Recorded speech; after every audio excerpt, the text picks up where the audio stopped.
मोदी के रेडियो कार्यक्रम मन की बात का 126वां एपिसोड आज जारी किया गया है। इस दौरान उन्होंने श्रोताओं से कहा कि मन की बात में आप सभी से जुड़ना, आप सभी से सीखना, देश के लोगों की उपलब्धियों के बारे में जानना वाकई मुझे बहुत सुखद अनुभव देता है। एक दूसरे के साथ अपनी बातें साझा करते हुए, अपने मन की बात करते हुए हमें पता नहीं चलता है कि इस कार्यक्रम में 125 एपिसोड पूरे हो गए हैं। उन्होंने कहा कि हमें पता नहीं चला, बातों ही बातों में सब कुछ होता चला गया। उन्होंने कहा कि आज इस कार्यक्रम का 126वां एपिसोड है और आज के दिन के साथ कुछ विशेषताएं भी जुड़ी हुई हैं। आज भारत की दो महान विभूतियों की जयंती है। मैं बात कर रहा हूं शहीद भगत सिंह और लता दीदी की। साथियों, अमर शहीद भगत सिंह हर भारतवासी, विशेष रूप से देश के युवाओं के लिए एक प्रेरणा पुंज है। निर्भीकता उनके स्वभाव में कूट कूट कर भरी है और भरी थी। देश के लिए फांसी के फंदे पर झूलने से पहले भगत सिंह जी ने अंग्रेजों को पत्र भी लिखा था। उन्होंने कहा था कि मैं चाहता हूं कि आप मेरे और मेरे साथियों से युद्ध बंदियों से जैसा व्यवहार करें, इसलिए हमारी जान फांसी से नहीं, सीधे गोली मार कर ली जाए। यह उनके अदम्य साहस का प्रमाण है। और भगत सिंह लोगों की पीड़ा के प्रति भी बहुत संवेदनशील थे और उनकी मदद में हमेशा आगे रहते थे। मैं शहीद भगत सिंह को आदरपूर्वक श्रद्धांजलि अर्पित करता हूँ।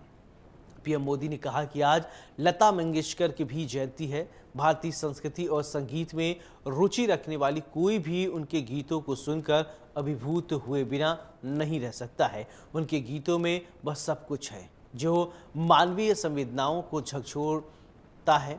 उन्होंने देशभक्ति की जो गीत गाए हैं, उन गीतों ने लोगों को बहुत प्रेरणा दिया है। भारत की संस्कृति से भी उनका गहरा जुड़ाव था। मैं लता दीदी के लिए हृदय से अपनी श्रद्धांजलि प्रकट करता हूं। आज लता मंगेशकर की भी जयंती है। भारतीय संस्कृति और संगीत में रुचि रखने वाला कोई भी उनके गीतों को सुनकर अभिभूत हुए बिना नहीं रह सकता। उनके गीतों में वो सब कुछ है जो मानवीय संवेदनाओं को झकझोरता है। उन्होंने देशभक्ति के जो गीत गाए, उन गीतों ने लोगों को बहुत प्रेरित किया। भारत की संस्कृति से भी उनका गहरा जुड़ाव था। मैं लता दीदी के लिए हृदय से अपनी श्रद्धांजलि प्रकट करता हूँ।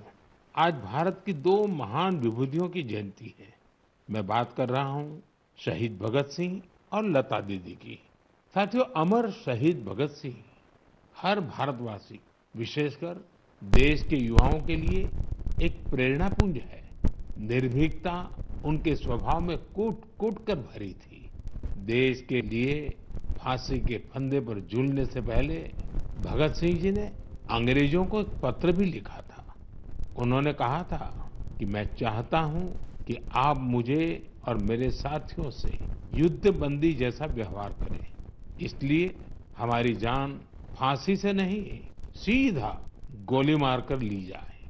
यह उनके अदम्य साहस का प्रमाण है।